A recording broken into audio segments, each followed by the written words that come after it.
Magandang tanghali sa inyo, Sir Bob, pati na sa mga nakikinig. Ako pala si Marie Chris.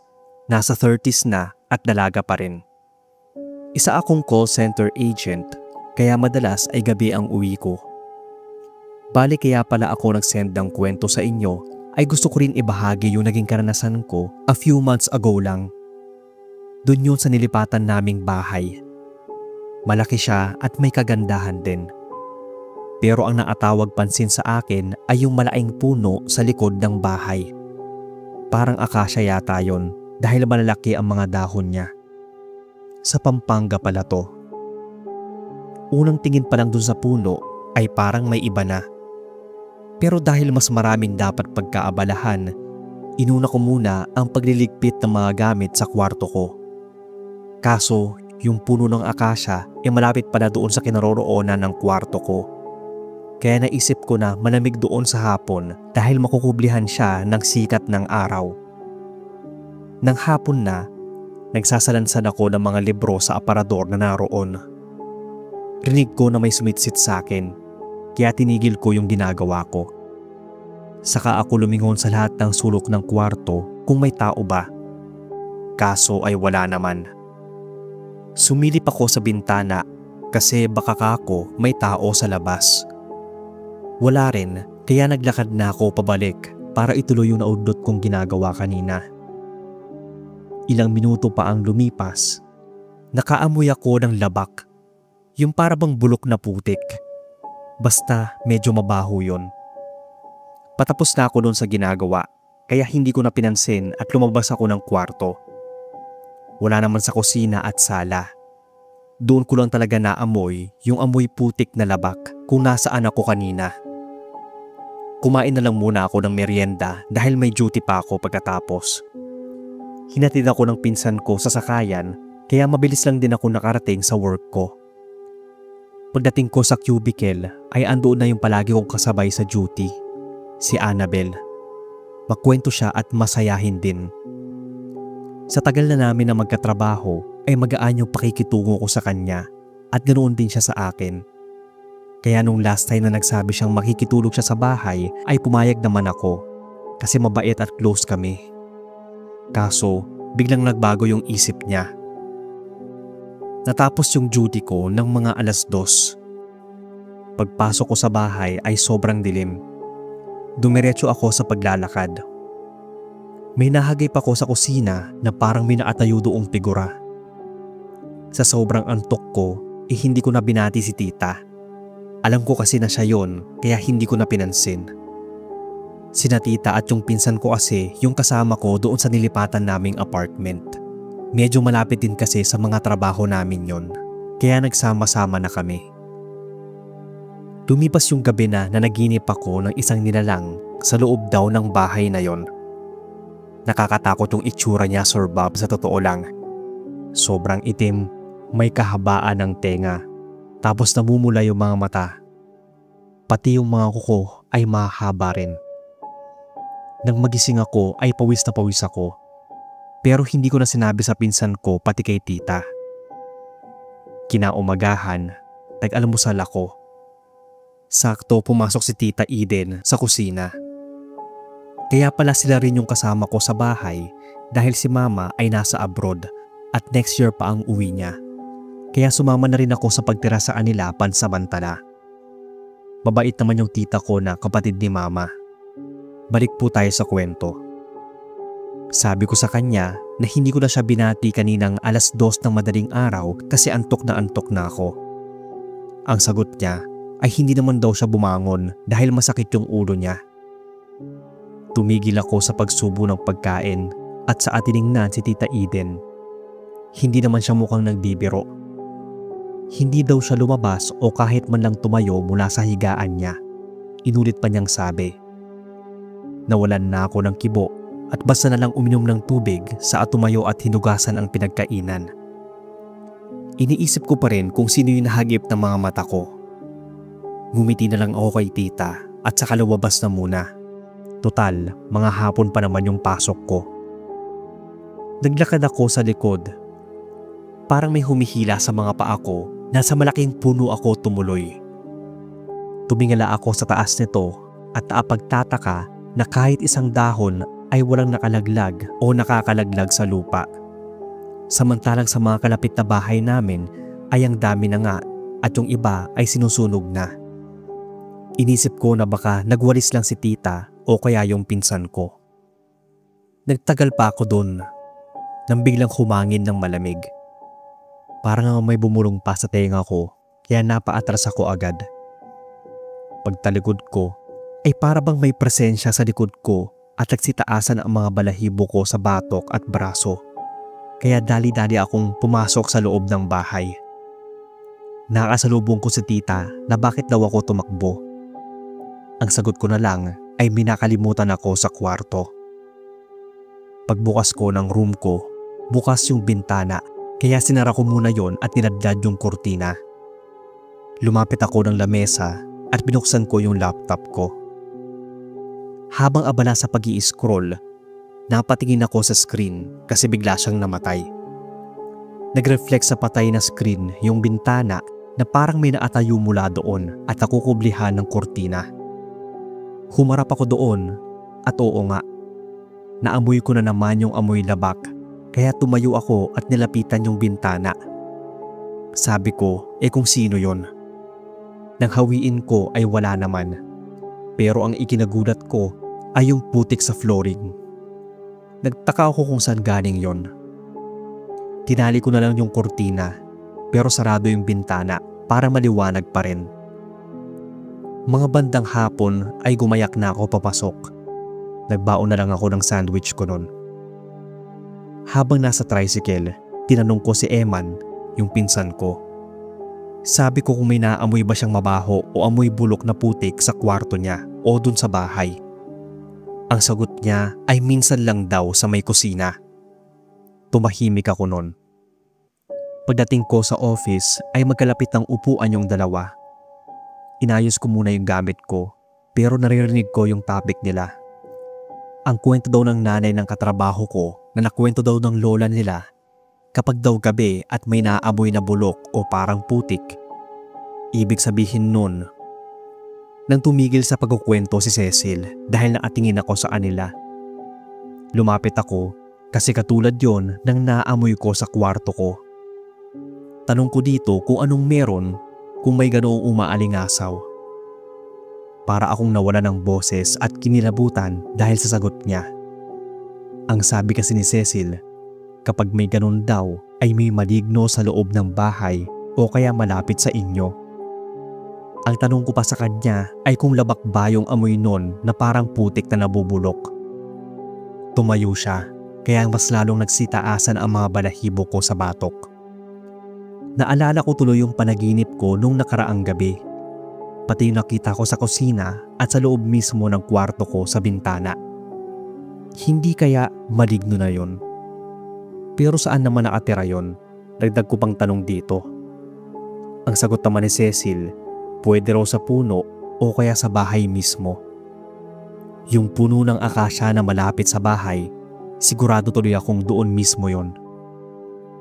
Mula nang malaman ko yon, hindi na ako nakapagtrabaho ng maayos.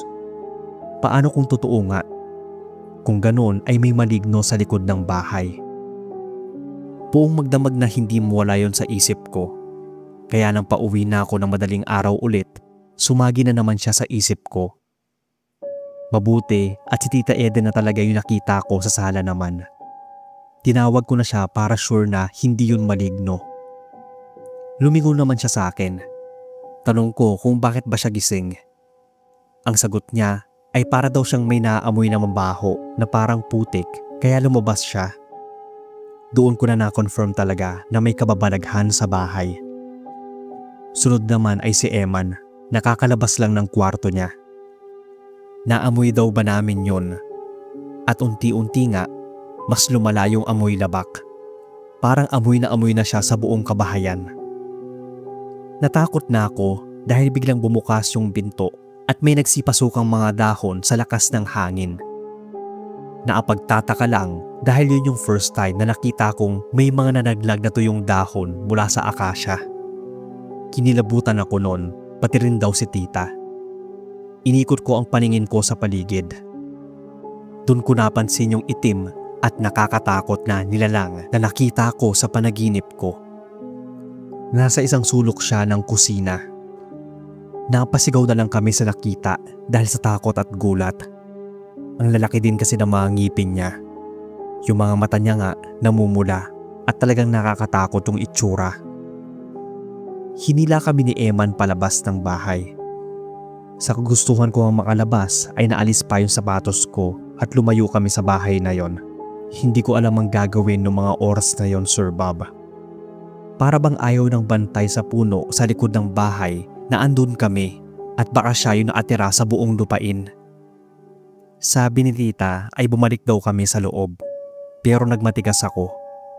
Sa lagay ba makakatulog ako sa loob ng bahay na yon. Sinara muna namin yung pinto at nilak. Pagkatapos ay nagpunta kami sa barangay hall. Mabuti at pumayag sila.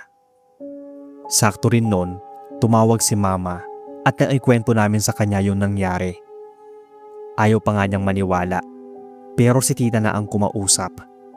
Maghanap na lang daw kami ng ibang malilipatan, tapos kunin na lang yung mga gamit kinaumagahan.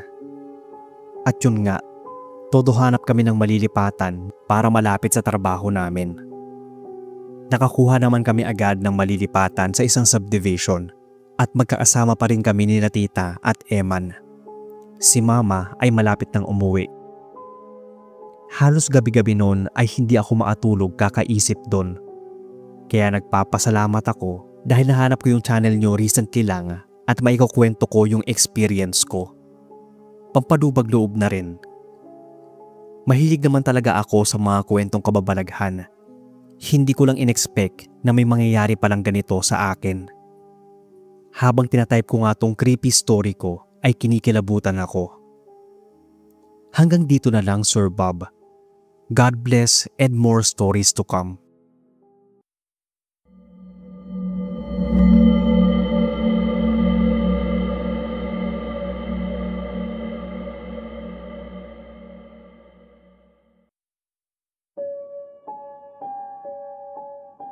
Magandang araw sa inyo, Sir Bob, at sa lahat ng mga nakikinig sa channel.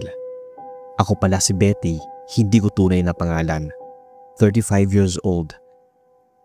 Itong kwentong ibabahagi ko sa inyo ay nangyari 2 years ago. Halos hindi ko maisip na mangyayari din to sa buhay ko dahil nga napapanood ko lang to sa TV o kaya sa movies. Napapaisip pa nga ako kung bakit sa akin pa. Baka Diyos naman ako, pero naisip ko rin na baka nga lahat ng tao ay nakakaranas ng ganon. Isang karanasan na hinding-hindi ko makakalimutan. At dahil nga avid listener nyo ko, ay sinulat ko na rin to para sa channel nyo. Bali maliit pa yung panganay ko noon nung lumipat kami sa isang bahay dito lang din sa Laguna. Maayos naman ang unang araw namin sa bagong bahay na nalipatan. Marami rin kaming kapitbahay. Pero nakaagaw ng pansin sa akin yung katabing bahay namin doon. Parating madilim, umaga man o gabi. Nagtataka lang ako noon kasi isang gabi habang sinasara ko yung bintana sa sala, siguro mga bandang alas 8 noon. Nanonood pa nga yung asawa ko habang karga yung anak naming panganay. 3 years old siya noon. Napansin ko, Sir Bob, na may babaeng nasa tapat ng bintana at parang naatingin din sa akin yon. Napatigil nga ako sa ginagawa kasi lumalapit ito ng dahan-dahan. Kaya kinabahan ako at hinila ko na lang yung bintana at iniladlad yung kurtina. Tumabi agad ako sa asawa ko saka kinuha sa kanya yung anak namin para dalhin sa kwarto. Nilapag ko muna yung anak namin sa higaan niya. Napaisip tuloy ako sa babaeng nakita ko dahil alam ko ay wala namang tao doon. Sabi kasi ng mga kapitbahay ay ilang linggo na raw walang naatira doon bago pa kami lumipat. Sinilip ko ulit, Sir Bob, yung bintana kung andoon pa yung babae. Pero wala na siya doon. Baka natulog na rin dahil nga gabi na. O kaya naman baka bumaba kasi naasindi yung ilaw sa parang kusina yata yon. Pero umalis na ako sa bintana at nahiga sa kama. Tiyak na mamaya pa matutulog yung asawa ko at may pinapanood pa yon. Bali kinabukasan, habang nasa labas ako ng bahay at nagwawalis sa paligid, Naisipan kong lingunin yung bahay. Sarado lahat pati pinto at mga bintana. Kaya naisip ko kung nasaan yung babaeng naasilib din doon kagabi. Ipinagpatuloy ko yung paglilinis sa bakuran. Nasa asawa ko yung anak namin at naglalaro ito ng binili naming toy car. Nang bigla na lang itong umiyak, tapos naaturo yung kamay niya sa kabilang bahay. Nilapitan ko agad yung anak ko kasi iyak talaga siya ng iyak. Dahil nakakapagsalita naman na siya, tinanong ko yung anak ko kung bakit. Ang sagot niya, may babae raw doon, nakatayo. Nagkatinginan kami ni Ray, hindi niya tunay na pangalan. Kinabahan ako kasi wala namang tao. Karga ko siya tapos may tumatawag sa akin. Kapitbahay namin kaya nilapitan ko muna. Dinigpit naman ng asawa ko yung mga laruan ng anak namin. Inabutan ako ng prutas ni Agnes, yung kapitbahay namin at matagal nang naatira sa kabila. Kaya naisipan kong magtanong sa kanya kung may nakabili na ba ng bahay sa tabi namin. Ang sabi niya ay wala pa raw. Nagtaka pa ako, Sir Bob, dahil nga sa nakita kong babae doon kagabi, tapos yung anak ko ay parang may nakita rin mula doon. Sinabi ko yun kay Agnes. Saktong kakalapit lang din ng asawa ko at nakinig rin ito. Tumingin si Agnes sa bahay at agad na nagtingin ng baba niya. Hindi na siya nagsalita at umalis rin agad. Naiwan kaming tulala ng asawa ko doon. Tanong ni Ray kung bakit tinatanong ko raw kung may tao doon. Sinabi ko rin sa kanya na may nakita akong babae. Nagulat ako kasi sabi niya ay may nakita rin daw siya doon. Nasa pinto naman kagabi. Nung pagkasabi ni Ray ng ganon, nagsitayuan ang mga balahibo ko sa batok. Kung walang naatira doon, sino yung nakikita namin sa bahay na yon? Palagi kong tanong yon sa sarili, Sir Bob. Pero binaliwala ko na lang kalaunan at baka wala lang din. Hanggang sa isang gabi ay narinig kong umiyak yung anak ko. Nagulat pa ako nun. Wala rin yung asawa ko dahil may trabaho. Ang sabi niya nun ay pauwi pa lang siya. Nagluluto ako ng mga oras na yon kaya madali kong pinatay yung kalan. Nagtatakbo ako papuntang sala. Napatigil ako sa pagtakbo para puntahan yung anak ko kasi umiiyak nga siya habang naatingin sa pinto namin at para bang may tinuturo siya doon. Inilang hakbang ko si Carl tsaka ko binuhat. Sinubsob niya yung ulo niya sa liig ko na para bang takot na takot. Kaya ang ginawa ko, kinuha ko yung remote at pinalitan yung channel. Nilagay ko doon sa favorite cartoons niya. Kaso lang ay ayaw pa rin niyang tumigil sa kakaiyak. Nilingon ko yung pinto kung saan para bang may nakita doon yung anak ko. Nanlaki ang mga mata ko, Sir Bob. Kaya pala siya umiiyak dahil bukas yung pinto. Baka kako may dumaan lang na kung ano kaya sinarado yon. Pero mangilabot ako nang marinig ko yung sinabi niya sa akin habang umiiyak pa rin. Sabi niya sa akin, "Mami, nandito, babae." Paulit-ulit niyang sinasabi kaya kinilabutan na ako. Lumakas ng husto yung volume ng TV kaya pagharap ko halos humiwala yung kaluluwa ko sa katawan. Paano ba naman? Walang halong biro. Andun yung babae na nakaitim sa likod ng sofa at nakatayo doon habang masama ang tingin sa amin.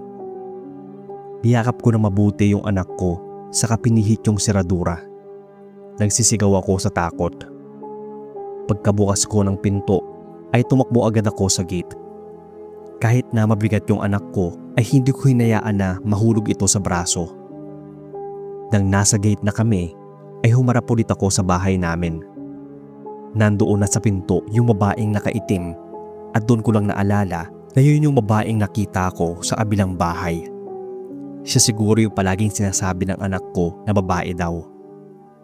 Ibig bang sabihin nun ay lumipat siya mula sa bahay namin at ngayon ay gusto na rin tumira doon? Kaya siguro walang bumibili ng bahay sa kabila dahil sa kanya. Ilang oras lang ay dumating na si Ray at naabutan kami sa labas. Nagtaka pa nga ito kung bakit gabing-gabi na ay nasa labas pa rin kami. Sinabi kong yung multo ng babae nasa kabilang bahay ay nasa loob na ng bahay namin ngayon. Nagulat si Ray sa sinabi ko. Maya-maya lang, bigla na lang lumakas yung hangin. Napatingin kami sa nilipatan naming bahay. Nakita namin siya sa bintana ng aming kwarto. Sinabi kong ayoko nang bumalik sa loob.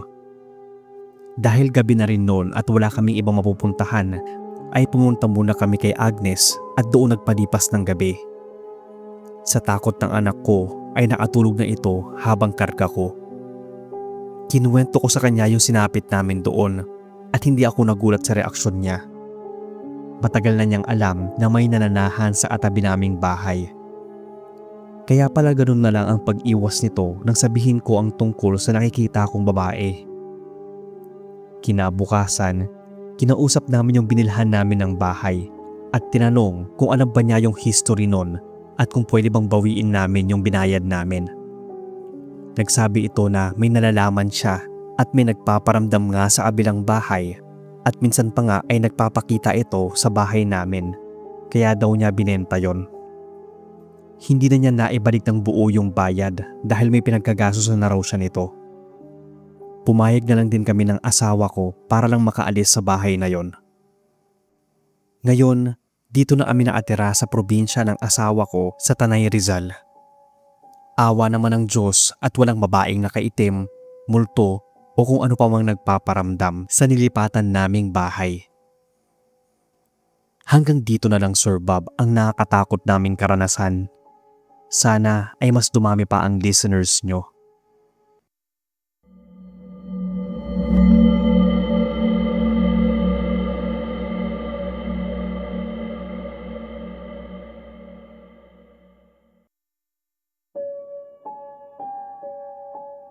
Magandang gabi sa inyo Sir Bob at sa lahat. Tawagin na lang akong Floor, silent listener ng channel nyo. Kahit ilang taon nang nakalipas itong kwento, ay minsan, kinikilabutan pa rin ako pag mag-isa sa kwarto. Para kasing may kasama ako gabi-gabi. Pero alam kong guni-guni ko lang yun dahil wala naman na akong nararamdaman. Nangyari itong kwento nang lumipat kami ng bahay sa 13 Martires, Cavite. Biglaan kasi yung paglipat namin ni mama noon. Wala na kaming budget kaya kinuha na namin yung bahay na mukhang ilang dekada nang walang nakatira. Sa palagay ko pa nga abandonado yon kasi napakarumi ng loob ng bahay at antik pa. Tapos yung pakiramdam na parang may mga mata sa loob. Ang sabi naman ni mama ay lilinisin lang daw yon at maganda na ang bahay. Halos isang linggo na rin nang makalipat bahay kami. Tiyaya ko nga mag-sleepover yung mga kaibigan ko doon, pero nang makita nila ang itsura ay parang nagbago yung isip nila. Niloko ko nga sila na mga duwag wala namang kakong multo doon. Kasi halos isang linggo na rin kami doon pero wala namang nagpaparamdam. Ang sabi ng friend kong si Nikki ay parang may nararamdaman daw siyang iba sa loob. Napatingin ako sa bahay namin. Alam ko sa sarili na may iba rin talaga doon. Pero baka imagination ko lang. Sabi ko nga sa mga friends ko na kahit isang gabi lang doon ay matulog sila. Total naman ay malaki yung kwarto ko. Magkasama kasi sina mama at bunso sa kabilang kwarto. Up and down yung bahay, kaya aalog-alog kami sa laki ng bahay namin na yon. Mabuti na lang din at pumayag sina Nikki at Alice kaya medyo excited ako na may makakasama ako sa room. Maaga kaming kumain para mag-movie marathon sa dalang laptop ni Nikki. Wala kasi akong sariling laptop noon at walang TV sa kwarto. Bali maaga nga kami naghapunan para walang istorbo sa panonood namin. Pinaglutuan pa nga kami ni mama ng popcorn. Habang kinikilig kaming tatlo sa panonood, parang may biglang pumasok. Sabay-sabay kaming napatingin sa may pintuan kasi akala namin ay pumasok si mama. Pero wala namang ibang tao. Ang sabi ni Alice, baka hangin lang. Napakunot-noo pa nga ako. Ipinagpatuloy na lang namin yung panonood hanggang sa mag-aya ng matulog yung dalawa. Nasa gitna ako kaya masarap sa pakiramdam na may malaking unan sa magkabilang gilid. Kumbaga, silang dalawa yung unan ko. Mula sa malalim kong pagkakatulog, nakaramdam ako ng lamig. Parang may humihila rin ang kumot ko, kaya unti-unti akong napadilat. Salitan ko pang tiningnan yung dalawa kong katabi. Pareho silang naatalikod. Kaya nang mapatingin ako sa kumot ko, totoo nga na nawala yon at nasa sahig na. Bumaba ako para pulutin sana. Kaso, may biglang humawak sa paa ko, kaya napasigaw ako ng malakas. Dahilan yon, Sir Bob, para magising yung dalawa kong kasama. Napasalampak ako sa sahig dahil na rin sa gulat at takot. Bumaba naman ang higaan si Nikki dahil nagulat ito. Ano raw yung ginagawa ko sa sahig? Paglapit nila sa akin ay tumayo naman ako agad. Bakit daw ako napasigaw? Sumilip pa ako sa ilalim ng kama pero wala naman ako nakita. Napatingin din si Alice sa ilalim. Sabi niya, bakit daw ba? Ano yung sinisilip ko sa ilalim ng kama? Sinabi ko na lang na may hinahanap ako kaya ako may sinisilip. Bumalik na kami sa higaan at kahit nagtataka pa ay pinilit ko na rin makatulog. Kinaumagahan, masakit yung paa ko. Hindi ko maalala kung natapilok pa ako o ano. Nang itaas ko yung suot kong pantulog ay may pasana ako.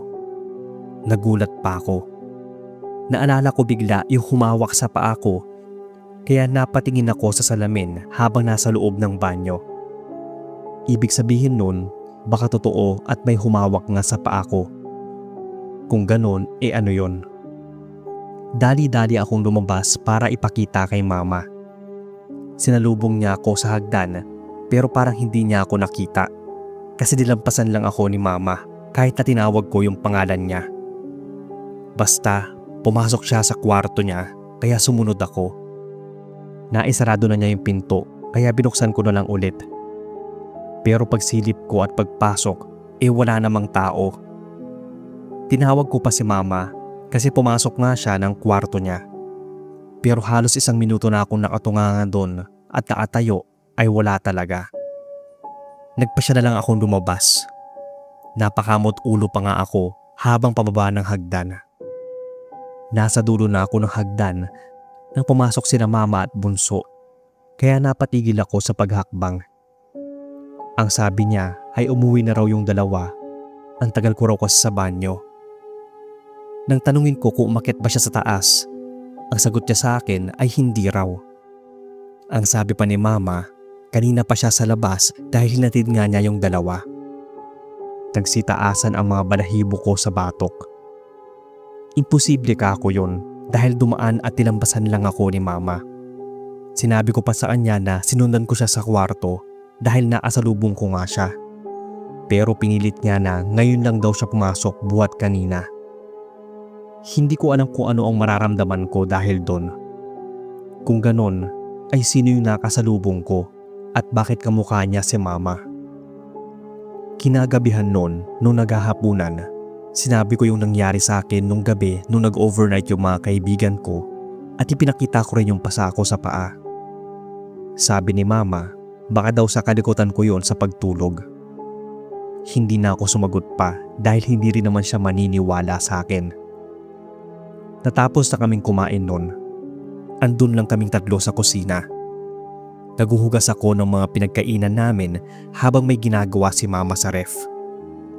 Minarinig kami na parabang may yabag na pababa ng hagdan kaya tinigil ko yung paghuhugas ng plato. Sinara naman ni mama yung ref tapos si bunso ay napatayo. Sabi niya, may kasama daw ba kami? Pare-pareho kaming nagulat dahil may nakita kaming figura na pababa ng hagdan. Hindi ganun kalinaw yung figura pero kitang-kita namin ni bunso na kahawig ni mama yung nakita namin naglalakad. Dali-dali kong hinawakan si bunso at nagtatakbo kami palabas. Si mama naman ay napasabay sa amin. Tinanong namin siya kung nakita rin ba niya yung nakita namin na pababa ng hagdan. Ang sabi niya, may nakita raw siyang anino pero malabo. Ang sabi ko naman, nakita namin yung figura na kamukhang kamukha niya. Doon raw kinilabutan si mama. Kaya raw pala ilang araw nang masama yung pakiramdam niya dahil may nanggagaya daw sa kanya o doppelganger. May posibilidad daw kasi na magkasakit ang isang tao kapag ginaya siya ng isang elemento.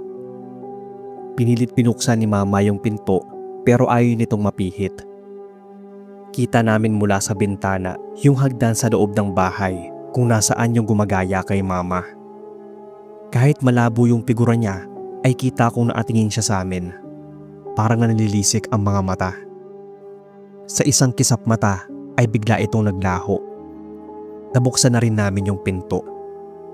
Hindi kami makapaniwala sa nangyayari sa amin. Kinikilabutan nga ako tuwing may isip ko na kasama pala namin yon mula ng unang pagtapak namin sa bahay. Siya marahil yung nasa ilalim ng kama ko noon. Takot na akong pumasok sa loob ng bahay namin.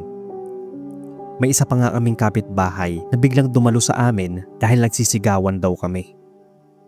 Nagpasensya na lang kami at ang sabi namin ay may nakita at naranasan kami sa loob ng bahay. Mabait naman nung kapitbahay namin at inaya niya muna kami sa bahay niya habang nagpapakalma. Hindi na rin kami nahiya. Sinabi din niya na kaya daw walang may gustong bumili o umupa doon sa bahay na yon dahil nga raw haunted. Isa ring dahilan kung bakit parang napabayaan na rin yung bahay. Inupahan lang pala namin yung bahay na yon at mababa lang yung renta kaya kinuha na rin ni Mama. Kaya pala mura dahil mapapamura ka talaga.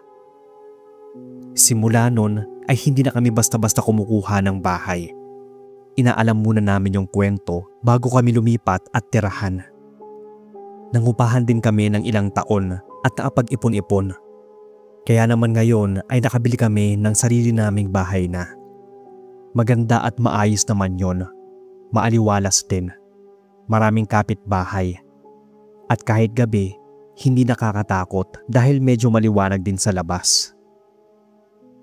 Ito lang po ang kwento ko, Sir Bob.